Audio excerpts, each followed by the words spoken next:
to you guys about what our topic's going to be, and we want to put together a show for you, some slides here to show you exactly what it takes to be a $20,000 a month producer.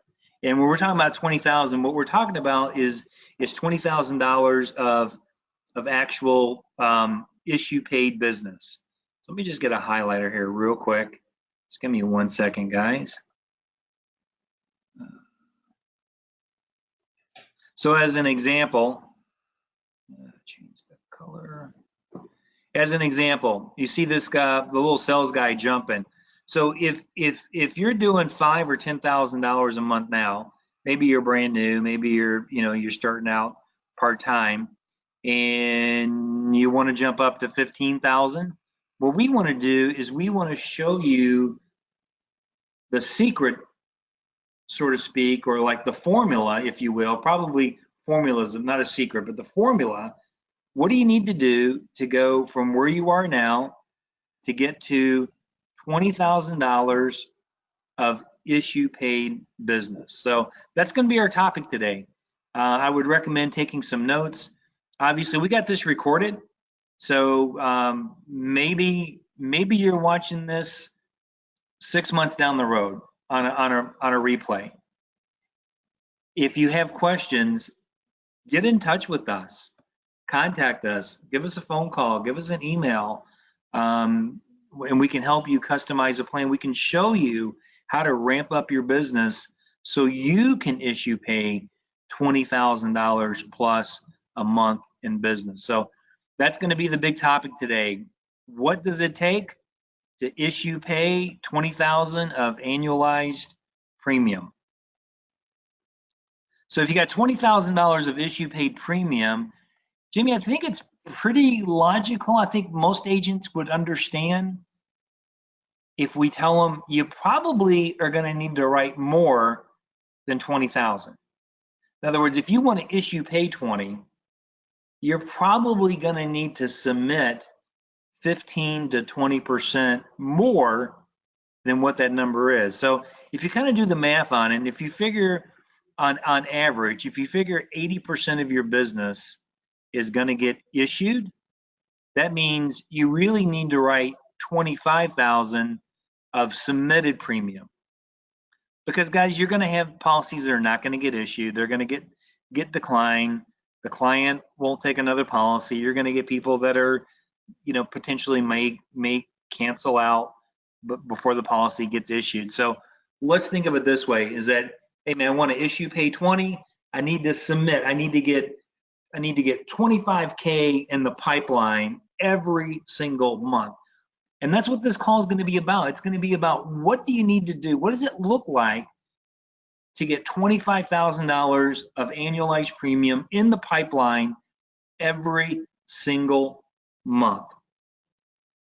And if you're brand new, if you're starting out, remember, this can be a gradual ramp up period.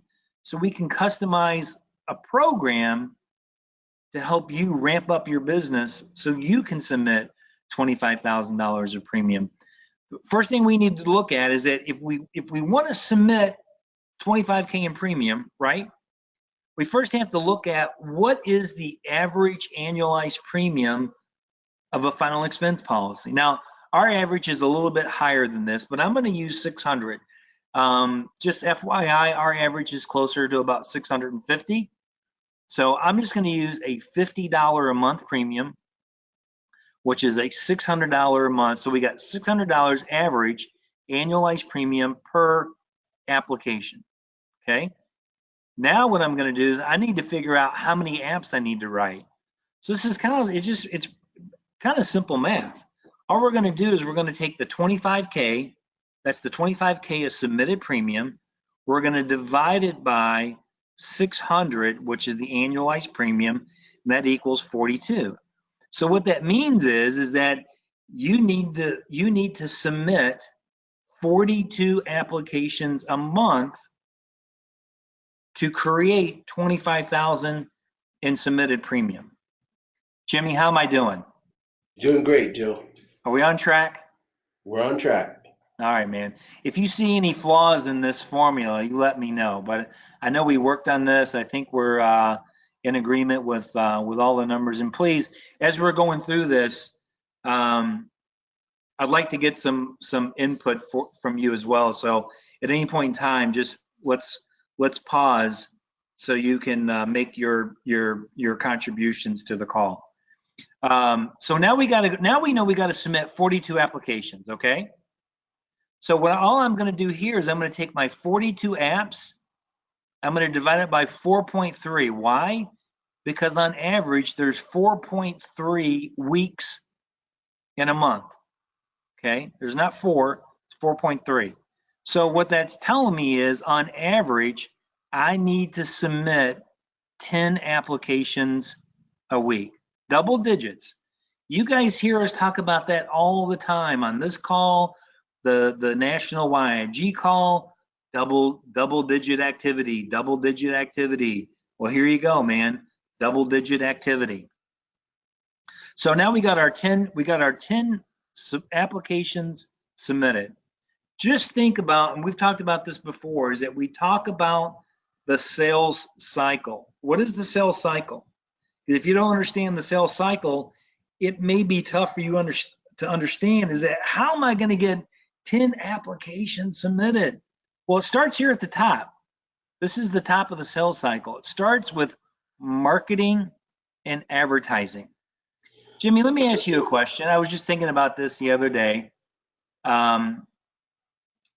Who in your area, what insurance company do you see advertise on the TV or the radio the most? Or which one stands out in your mind, I guess I should say? I know a lot of clients tell me, Colonial Penn, which is Alex Trebek. Oh, okay, yeah. So Well, let's I'm go talking with about that. any insurance. Like it could be property and casualty, it could be life insurance, just in general. Nationwide. Okay, got it. Any other ones come to mind? Joe, I don't watch television, so I really couldn't tell you. The only TV I watch is when I'm in somebody's house and I'm doing a presentation and they got the TV on. Well, lately I've been seeing a ton of Liberty Mutual ads with some kind of weird looking bird. And then State Farm comes to mind for me. I mean, I don't know if it's just a Midwest thing, man, but they were like there must be, 100 State Farm ads that run every single day. My point is, I was just thinking to myself, I don't know if State Farm is number one in property and casualty, but my guess is they're probably, if they're not number one, they're really close to being the biggest property casualty company in the country. I guess my point is that why does State Farm have to advertise on TV? I mean, doesn't everybody already know who State Farm is? Why are all these companies spending millions, if not billions of dollars on advertising? And I just think as what's that? They want their phone to ring. They want their phone to ring, man. They want to increase their market share, And so the reason why I'm bringing this up, guys, is that as individual business owners, is that you have to understand and internalize the sales cycle, the business sales cycle. I don't care what business you operate, every company operates off of the same sales cycle. They do marketing and advertising. It could be direct mail, could be TV, whatever it is. They market and advertise. The marketing and advertising then, if you follow the arrow, creates what? It creates lead generations, which are clients that are interested, that want to have a conversation about your product, which leads to agents prospecting, booking appointments. Now we're simply making presentations. We're following up with those clients. In other words, we're We make presentations, we make the sale, we follow up, we follow through. And then we just repeat the cycle. But here's what I can tell you, direct mail absolutely works. Because at the end of the day, if you want to submit 10 applications a week, you need to get in front of people that don't know who you are. Because if you're only selling to your friends and family, I don't know how you're ever going to submit 10 applications a week. I mean, how many friends do you have? I mean, it would take a lot of friends. Maybe you can do it for a week or two, but after that, man, it's going to be tough. Here's what I can tell you is that from personal experience, direct mail works, not just in our industry, in every industry. I'll give you some examples, okay? Well, Jimmy, let me just ask you a question. Have you ever signed up for something that you got through the mail, like a credit card offer or, life insurance, property casualty? Have you ever got something in the mail, you open it up, you looked at it, and you're like, oh, this looks pretty interesting. Could have been a magazine subscription. I don't know. Have you ever done that in your life? Yes. Okay. Any examples? Probably credit card offers. Yeah. Okay. I can give you some. Oh yeah. I went through this one phase, man. I signed up. I was like signing up for every credit card I could. Just wanted that available. Offers, also internet offers. Yeah. Guys, I switched my insurance. I used to be with a big company for my property casualty auto. I got a solicitation from another big company with a local agent. At the time, I wasn't that crazy about the agent that I had. They kind of did some things that pissed me off a little bit. But the point is, if I hadn't got the solicitation through the mail, I probably would have just stuck what I had. You know what I mean? It's like I wasn't that unhappy, but I got the solicitation. It was a direct mail piece with a letter and a guy's business card in it. And I opened it up. I read his letter. And I'm like, what the hell? Let me give the guy a call. Gave him a call. Within 10 days, I had everything switched over. Everything, which is a lot of. I'm just telling you, I got a lot of insurance. I switched over my my house. I switched over my rental property. I switched over my boat insurance. I switched over our umbrella policy that we got, and three cars. It's a lot of premium. You know what I'm saying? Why? Because of direct mail. Direct mail works. People respond to direct mail because they want to find out more. It doesn't mean they're necessarily going to buy, but it gives you an opportunity to go out and have a conversation with a client. So 10 applications submitted. Let's get back to the drawing here. This brings me to this. 10 applications submitted. We need to do the math on how many leads does it take. If you're working direct mail leads, how many fresh A leads do you need to write 10 applications? Well, it could vary.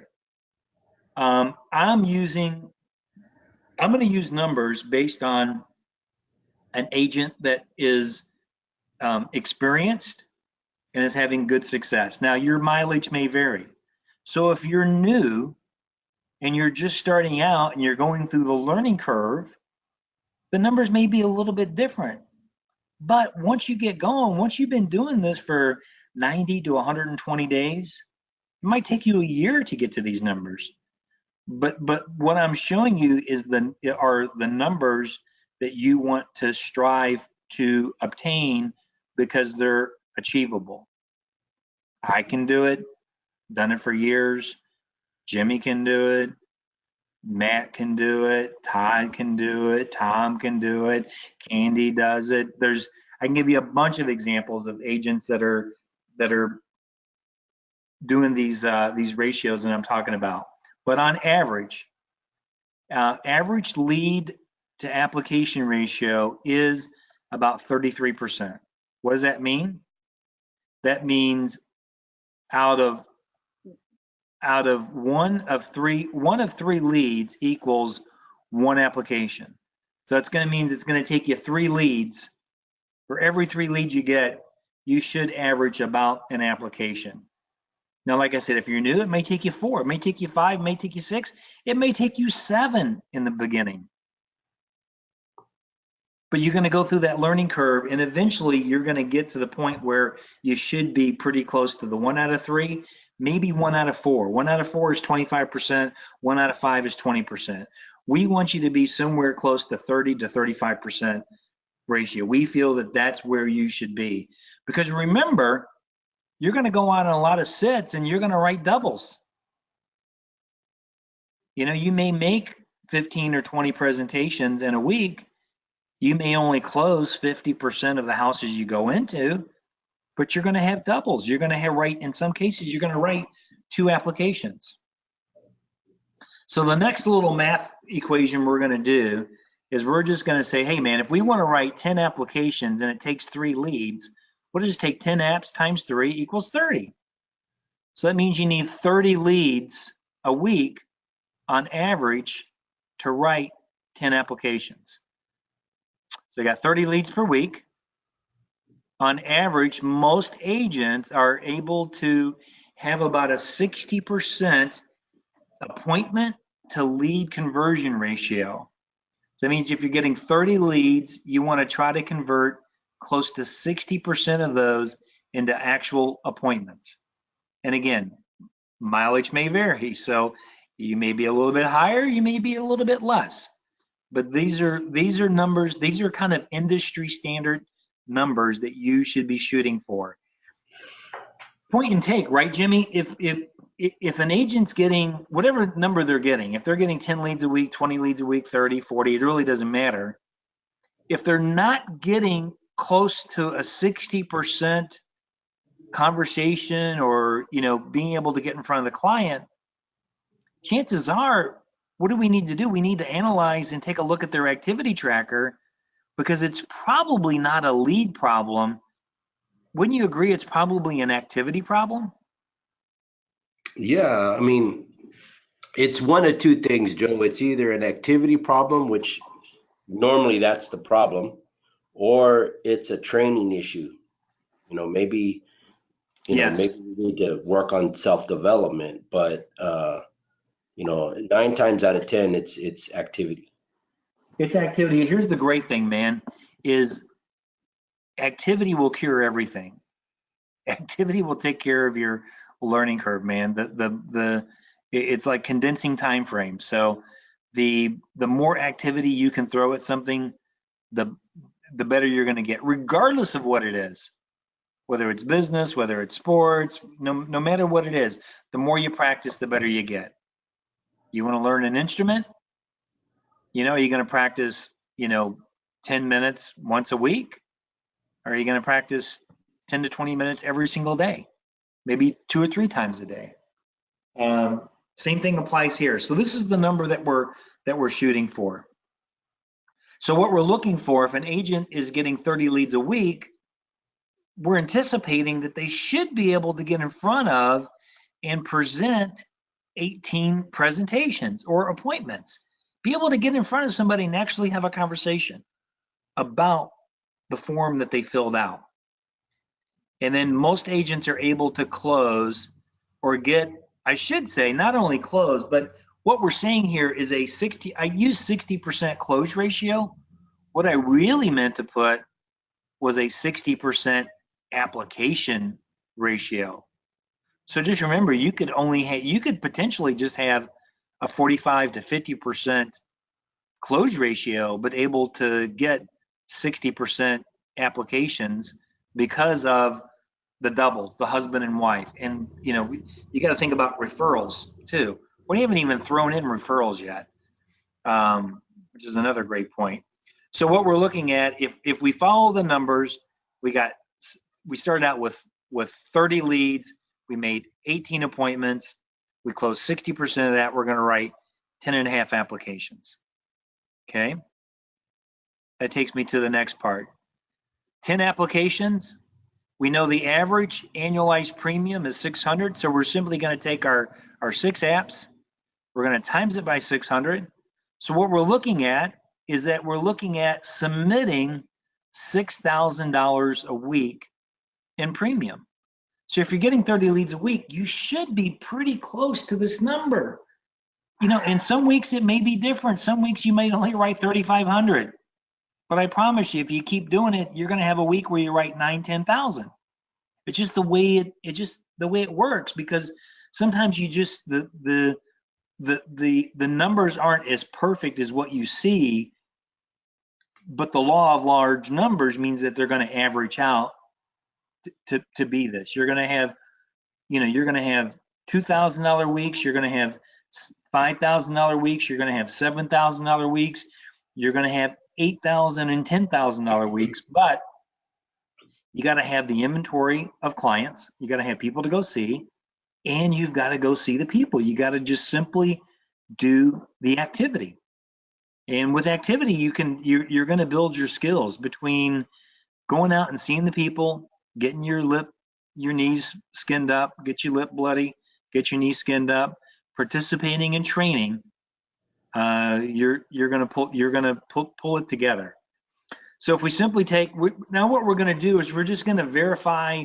Basically what we're doing is we're verifying the numbers that I said. In the beginning, I said, listen, if you want to issue pay 20,000, you need 25,000 of submitted premium. All we're doing now is we're backing into the numbers and we're just double checking. We're making sure that the math is correct. Okay. So we got our 6,000 of issue paid weekly premium. We're dividing that by how many weeks are in a month, 4.3. And look, we're right there. It works out to be 25,800 in submitted premium.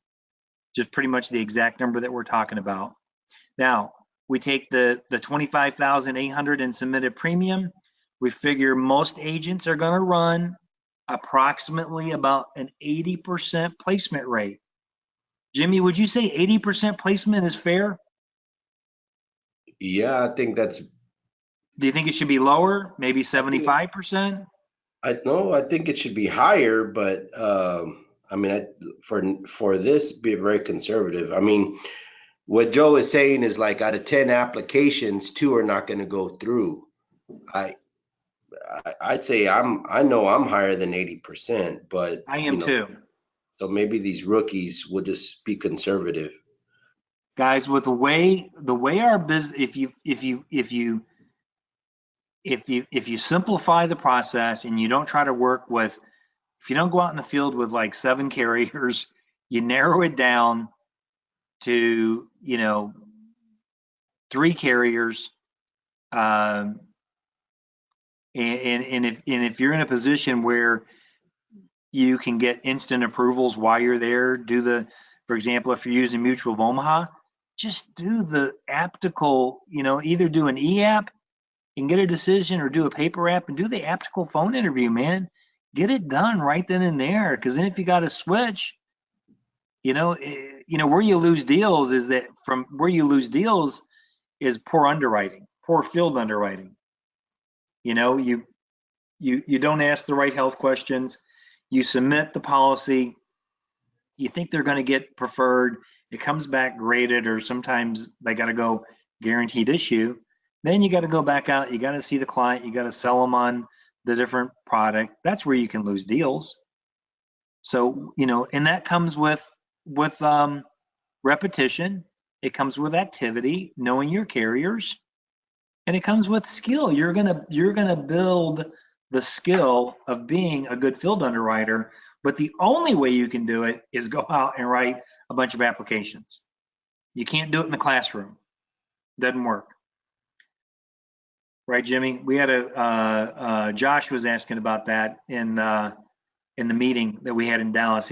I forget his exact question, but basically it was like, well, how do we get good at field underwriting, or how do we make sure you just got to go out and write a bunch of business, man? That's the only way to do it. So let me get back to the numbers here, man. So listen, we're submitting 6,000 a week. We got 25,000 plus in submitted premium. We're going to place 80%. That gives us right at the number we're looking for, $20,640 of issue paid premium. Now, of course, less 75% advance because you don't get paid on the whole thing, which is going to give us $15,480 in commission. Now, in this scenario, guys, this is assuming you're at 100% commission. You may be a brand new agent and you're not at 100% commission. You may be at 85 or 90. You just have to adjust the numbers. But still, listen, if we take 15,480 times, if you got paid 85% of that, you're still talking about, even at an 85-point contract, Jimmy, you're still talking about $13,158 deposited into your bank account. In my book, that ain't too shabby. I know a lot of people that would like to be making $10,000, $12,000, $13,000 a month. You may be a senior agent. You may be a veteran. You might be at 110% commission. Let's figure that. Let's figure 20,640 times 1.1. That's 22,704 times 75. Guys, if you're at 100, if you're a top producer, that's numbers, it's not 15,000 anymore. It's 17,000. $17,000 in commission at a 110-point contract. If you pay $20,000 in premium, you're going to have 17,000 deposited in your bank account. And here's the thing, if you're writing that much business, you will be at 110% contract. Well, good point. Yeah, no kidding. Yeah, absolutely. Absolutely. If you're doing what we're showing here, you're going to be at the 100 or higher. And if you're doing this number, I promise you, anybody on this call, you go on a recurring lead order for 30 leads a week and start producing, we'll immediately put you at 110% contract. Okay. All right, let's move on. Let's talk about leads purchased. Okay. We talked about marketing. We talked about, advertising. When you look at it, in order to do these numbers, you need to be receiving, and these are fresh A leads. We're not talking about B leads. B leads you can supplement. You can throw some B leads and maybe even boost your numbers and your profitability a little bit more. But we're talking about, to do these numbers, a minimum of 130 leads purchased per month. Now, Jimmy and I talk about the sales funnel all the time, man. We love the sales funnel, okay? Dumping leads on top of the sales funnel. What does the sales funnel talk about? Talks about lead generation, baby. You gotta be pumping leads into the top of your funnel. Leads convert into appointments. Appointments convert into presentations, which convert into applications, which gives you the dough, man, the do-re-mi. That's why we're, at the end of the day, let's face it, why are we in this business? Yeah, it's to make money. Yeah, we want to help clients. We want to do the right thing. We want to be ethical. But at the end of the day, why did you really get into the insurance business? You wanted to provide a great income for you and your family and have a great lifestyle. Be able to own your own business, have freedom, flexibility. But Jimmy, what's the point of having freedom and flexibility with no income? Mm-hmm. Kind of defeats the purpose, right? Yeah, you ain't got nothing to do.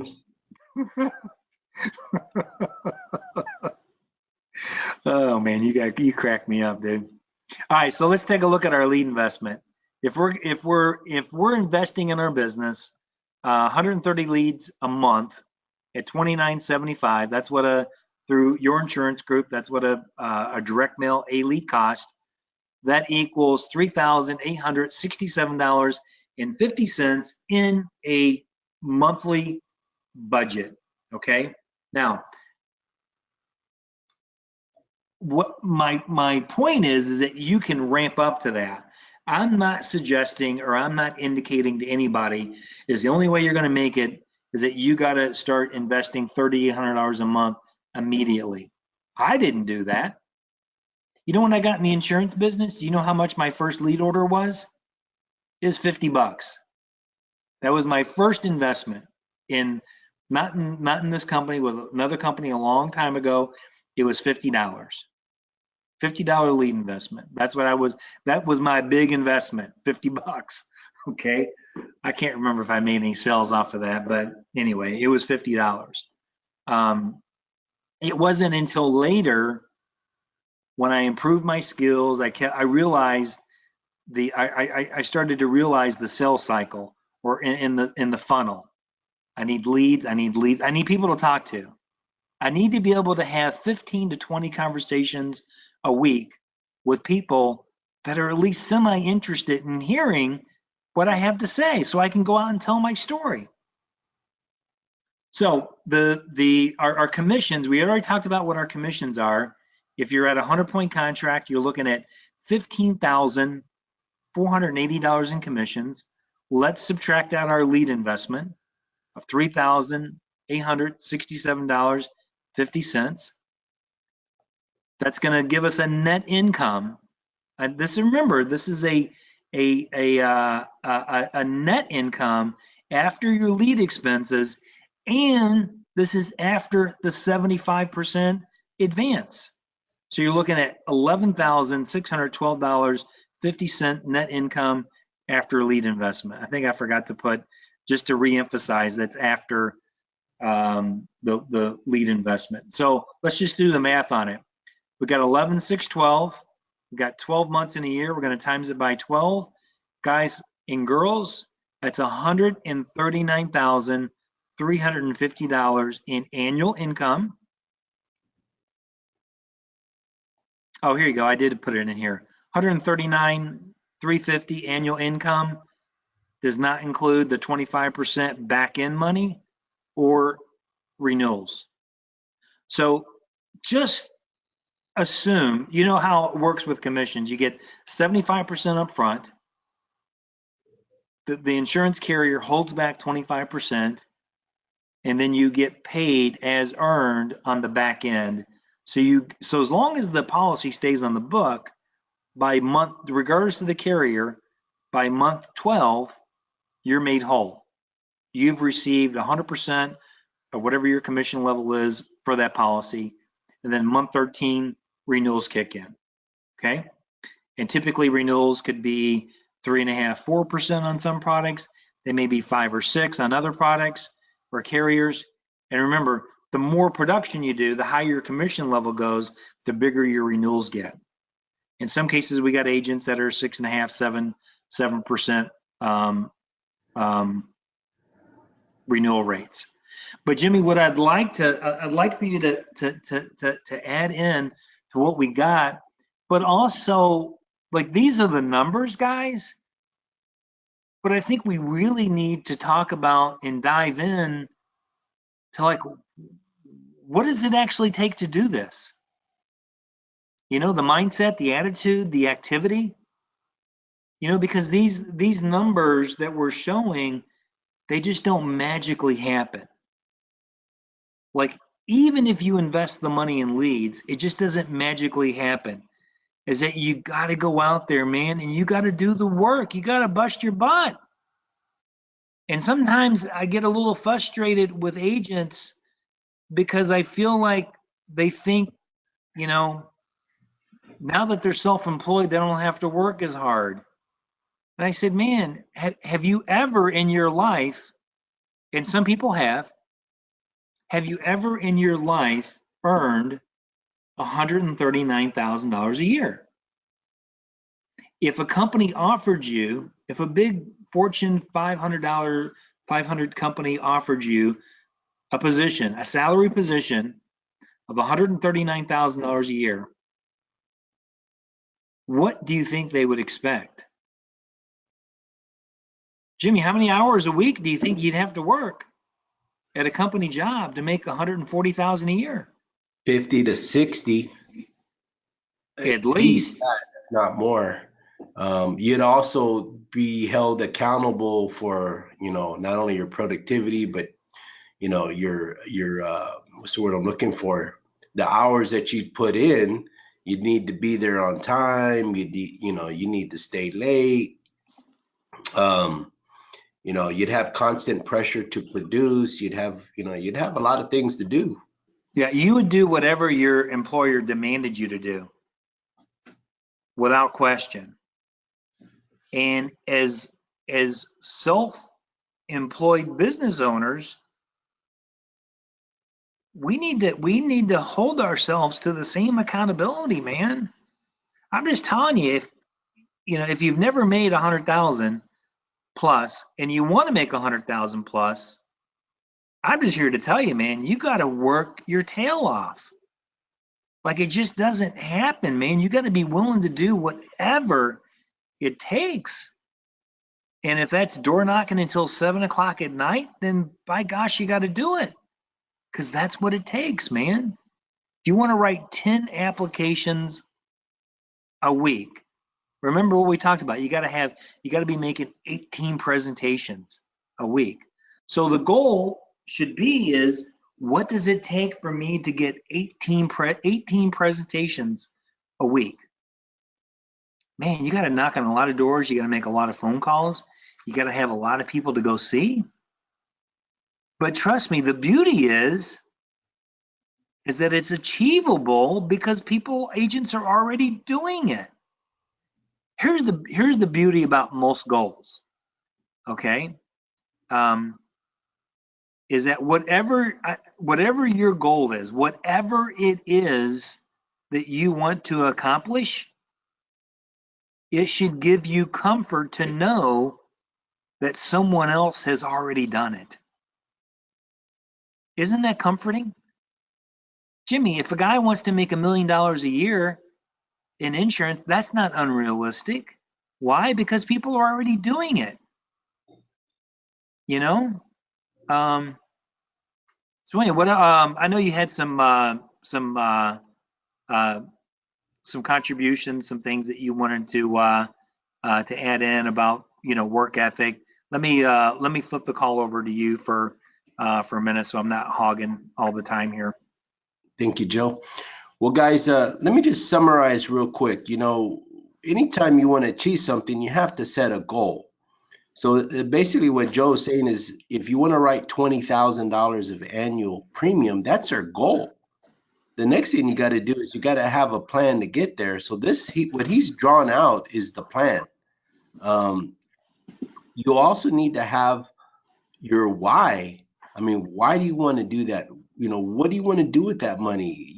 Maybe your why is, to save for your retirement. Maybe your why is to put one of your children through college. Maybe your why is because you want to travel more. Maybe your why is because you want to buy a home or a car. Maybe your why is because you want to buy a investment property. I don't know what your why is, but you got to have a why, right? Because that why, the reason why you're doing all that hard work is what's going to keep you out there in the field. So, set your goal. You got the activity plan, and now you just got to get out there and go and do it. If you really, really want to make that kind of money, that starts with writing a schedule. Write yourself a schedule. If you were working for another person, a corporation, or maybe a small business owner, they're going to put you on a schedule, right? And so you got to put yourself on a schedule. You got to write your schedule. Joe taught me this years ago. Either Saturday or Sunday, you need to sit down and plan out your week, and you need to write your schedule, and you need to block out times for door knocking. You need to block out times for prospecting by the phone. You need to block out times, for admin work. You need to block out times for um, self-development. So you need to block out times, and you put that on your calendar, and then you stick to it. Whatever your schedule is, you stick to it. If you respect your schedule, your family will respect it too. And what I mean by that is you're not going to have your spouse or maybe the kid's calling you, can you take me here? Can you take me there? Can you go pick this up? Can you run this errand for me? This and that. See, because if you're allowing them to do that to you, you don't respect your own schedule. You don't respect the value of your time. You know, so you got to start looking at stuff like that. Like, how much does it cost to, you know, cut your grass?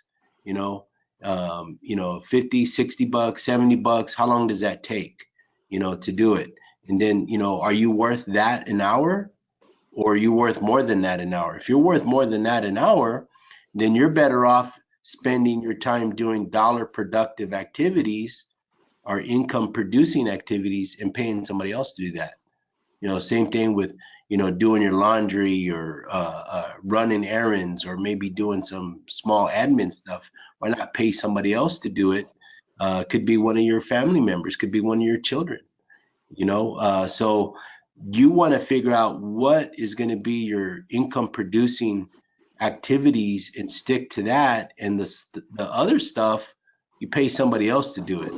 And so that's what I'm talking about. I'll just give you a quick tip. If, you know, if you think about this from a tax purpose, you know, you can pay one of your kids, even if they're a minor. Let's say you have a teenager in the house, to do your admin work, right? Rather than giving them money, Joe, right? Instead of just giving your kids money to go buy clothes or whatever, pay them to do your admin, and then 1099 them. Now you got a business expense, right? And then as long as their income doesn't exceed $12,000, they're not going to pay any taxes on it.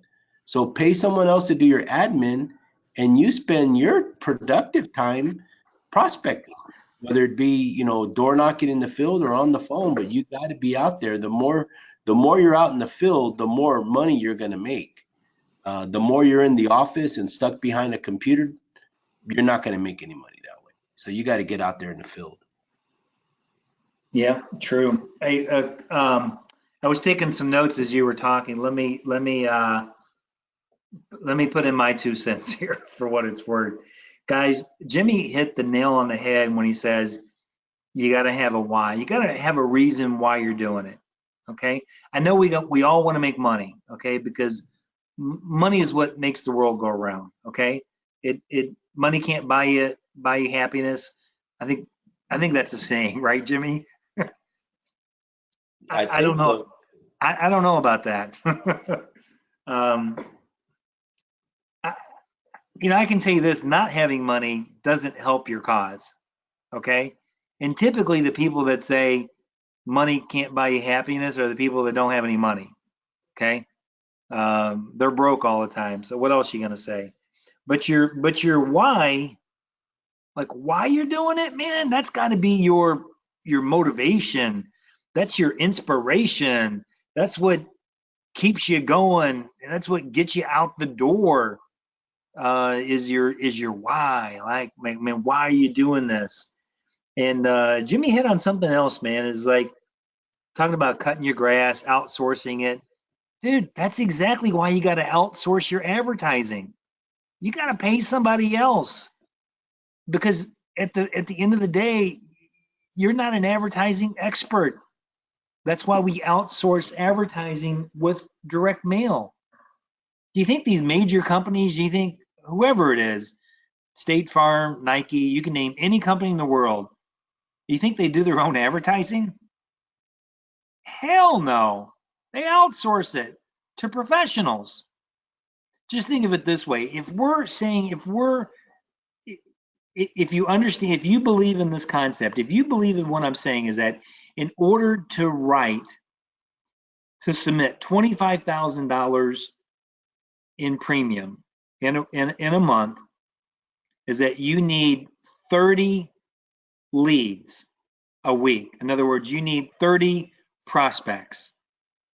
Mathematically, I want everybody just to think about this. Mathematically, you tell me, if you were not purchasing leads, if you're not outsourcing it and you're doing it, you're like the guy, hey man, I'm going to do it. I can do it better. I'm going to do it all myself. How many hours a week would you have to work? How many hours would you have to spend on the phone? Whatever it is, whatever your methodology is going to be, realistically, tell me, how many hours a week would you have to work to generate 30 legit leads? I don't know if they could do it, Jimmy. Like how many, Jimmy, realistically, if you were just going to generate 30 leads, like you didn't outsource it, you didn't buy leads, you're just going to somehow, you're going to generate, I'm not talking about family members. That's different. We should all be writing family members. Those are gimmies. 30 people you don't already know who they are. How many hours a week would you have to work to generate 30 leads? I don't know, probably 100. Well, I mean, even if you generated one an hour, which is totally unreal, that's 30 hours. Isn't your time worth more than that? Outsource it, baby. Outsource the advertising. The gravy is the gravy is your friends and family and referrals. That's the gravy, man. And I think once you understand, like once it clicks, then you're going to be like, man, I want to buy leads, man. I want to invest in my business. I want to outsource my advertising. You don't want to be the one man show that does it all. Like you do your own. You're going to get on Facebook and create Facebook ads. Man, Jimmy, tell him. Jimmy knows. Jimmy's tried everything. That's what I was just gonna say. So, I mean, guys, I've myself and tried everything, brother. I even always come back to direct mail. even Richard Luna, we have both, tried to what we call think outside the box, and we've done like different types of marketing, different types of campaigns, and always trying to save that money, right? Nobody likes to pay $30 a lead, and so we try to get resourceful. And like Joe just said, it always comes back to the best dollar spent is on that direct mail A lead.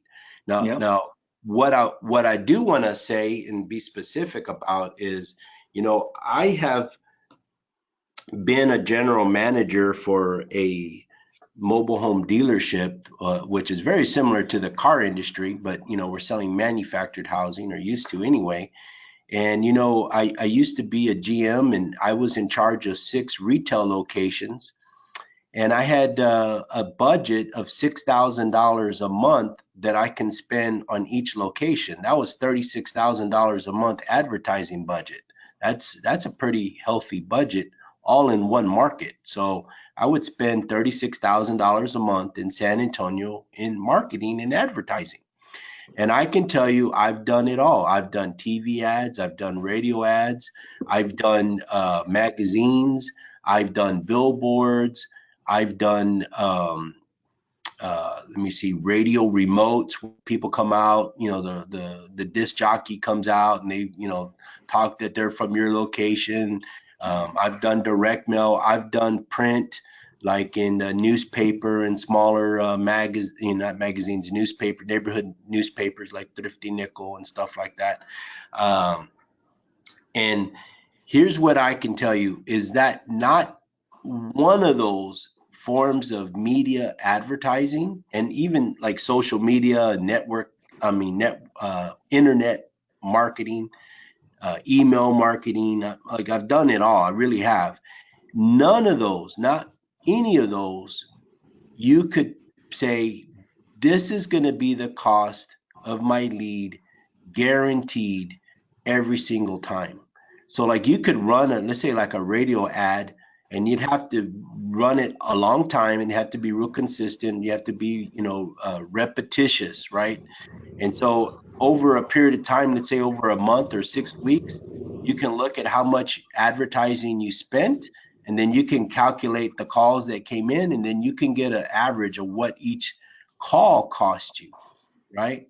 But the next month, you can run that ads and it's going to change. It's not going to be the same. Same thing with print, same thing with television.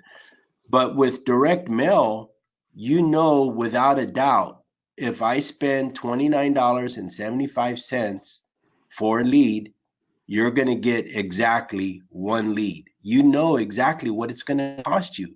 So that goes, that to me, that speaks volume, because see, now you know how to budget your advertising and what you need to do. Maybe you can't afford 30 leads a week. Maybe you can't afford 25. Maybe it's not 20. Maybe you can afford 15 every other week. But whatever you start with, once you start making sales, you need to hold back 20 to 30% of every sale, every commission that you make, and put that into your advertising campaign.